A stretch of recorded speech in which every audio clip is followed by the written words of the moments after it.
வேலைக்கு போனாருங்கண்ணா.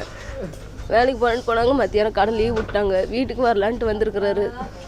வீட்டுக்கு வரலான்ட்டு வரப்போ 4 மணிக்கு ஃபோன் பண்ணி வீட்டுக்கு தான் வந்துட்டுருக்குற அப்படின்னாரு. அப்புறம் மறுபடியும் 7 மணிக்கு ஃபோன் பண்ணாங்க. கால் முறிஞ்சிருச்சு அப்படின்னு சொன்னாங்க. அதுக்கப்புறம் தான் தெரிஞ்சுது. அங்கே போனதுக்கப்புறம் தான் தெரிஞ்சுது எங்களுக்கு எப்படி இறந்துட்டாருன்னு. அவர் ஹோட்டலுக்கு போயிட்டு பையன் ஒன்று பொண்ணு ஒன்று. தம்பி 4வது வர, பாப்பா 1வது வரங்க. நானும் வீட்டில் தான் இருக்கிறேன். ஒரு ஹோட்டலுக்கு போயிட்டுருக்குறாரு. ஐயா வேலையை பார்த்து முடிச்சுட்டு நான் 2 மணிக்கு ஃபோன் பண்ணானுங்க. சரிம்மா உடம்பு எப்படி இருக்குன்னு கேட்டால் நல்லா இருக்குதுப்பா அப்படின்னா. அப்புறம் மறுபடியும் சாயந்தரம் ஆக ரிங்காவது ஃபோன் எடுக்கலாம். அப்புறம் என்ன ஆச்சு ஏதாச்சுன்னு தெரியல சாமி.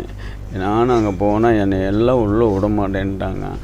அப்புறம் என்ன நடந்துன்னு தெரியல சாமி. என் குழந்தை இப்போ இல்லாத பாரு சாமி. அவன் தான் என்னோடய வீட்டுக்கு ஒரு ஆணி பேராக இருந்தேன். என் குடும்பம் 3 குடும்பத்தை அவன் தான் காப்பாற்றியிருந்தான். இன்றைக்கி அவன் ரொம்ப நடந்து போயிட்டான் சாமி. நான் வயசாகிட்டேன்.